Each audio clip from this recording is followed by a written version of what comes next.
बहुत बहुत आप लोगों का आभार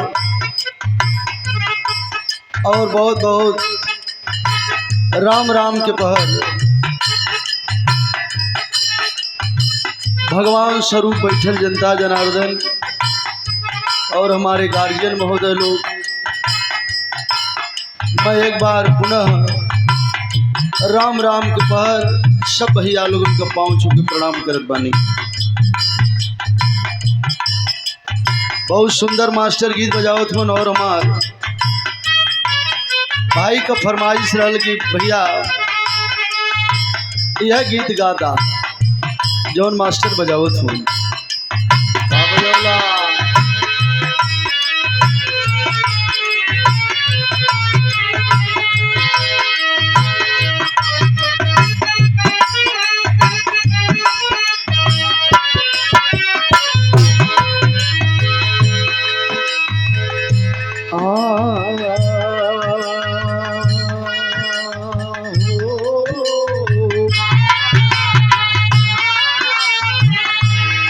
मास्टर बजावत हुए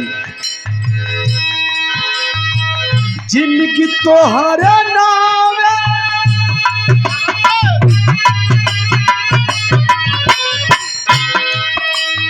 अरे जिनकी तोहरे नावे तरवीन हो गई,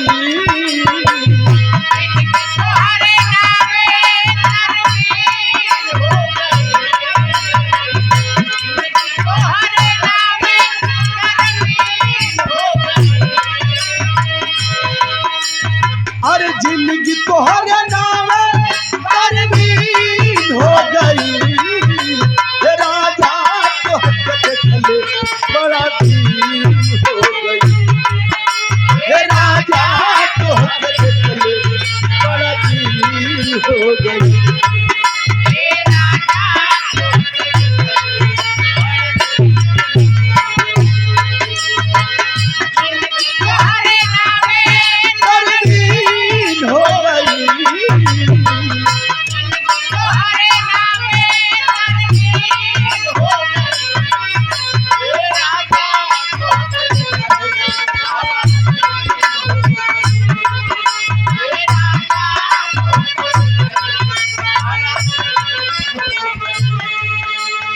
हमारे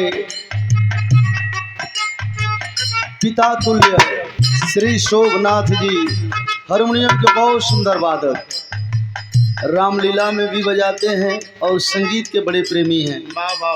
आपके तरफ से राम राम के पहर आशीर्वाद आइल बा, आपके श्री चरणों में कोटि कोटि प्रणाम। सब भैया लोगन के प्रणाम नमस्कार पाए यही प्रदान कैलन।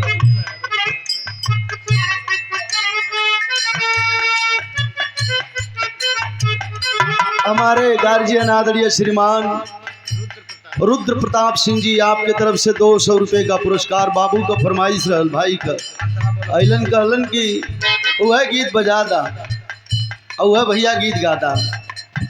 200 रुपये का पुरस्कार आपके श्री चरणों में प्रणाम। सब भैया लोगों के प्रणाम नमस्कार। अरे जिंदगी तोहरे नाम,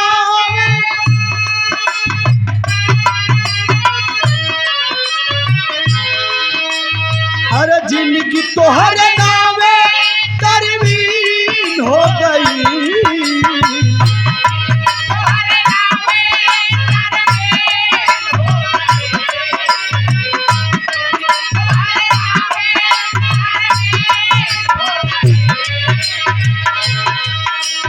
अरे जिनकी तोहरे नावे तरवीन हो गई, राजा तोहके देखले बड़ा दीन हो गई, राजा तोहके देखले।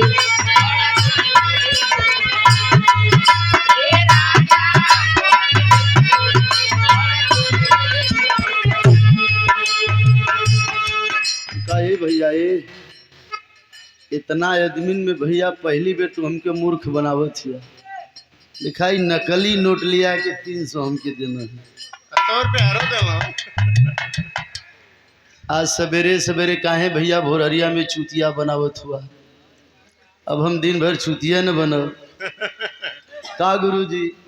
अरे 10 रुपया शुद्ध दिले रहता, मन में सरवा लड्डू फूटल है। आधा मेंटली डिस्टर्ब। अरे हम मेंटली कहीं कि का कहीं जब 300 दे ही देना ज्यादा मास्टर ला अपन ही नाइट पकड़ा।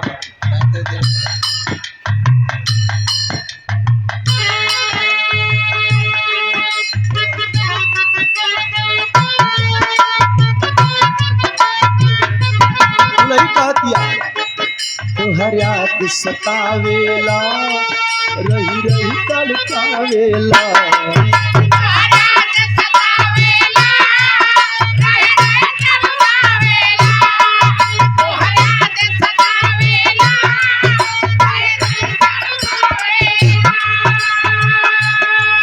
सजिया को पायल राजा प्यार से कहतिया सजिया को राजा पायल रही रही छछनावेला।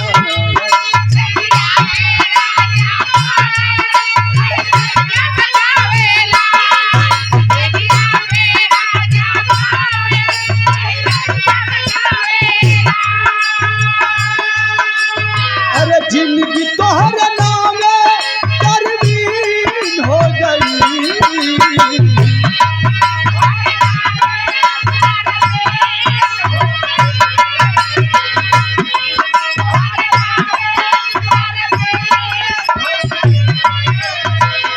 राजा जी ए राजा जी अरे सोनवा के गहना अरे सोनवा के गहना गुलदीन हो गई।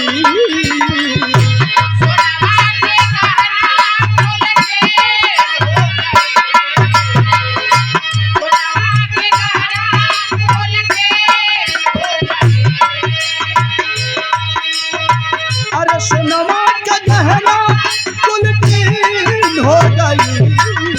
हे राजा तो देखले बड़ा पीर हो गई।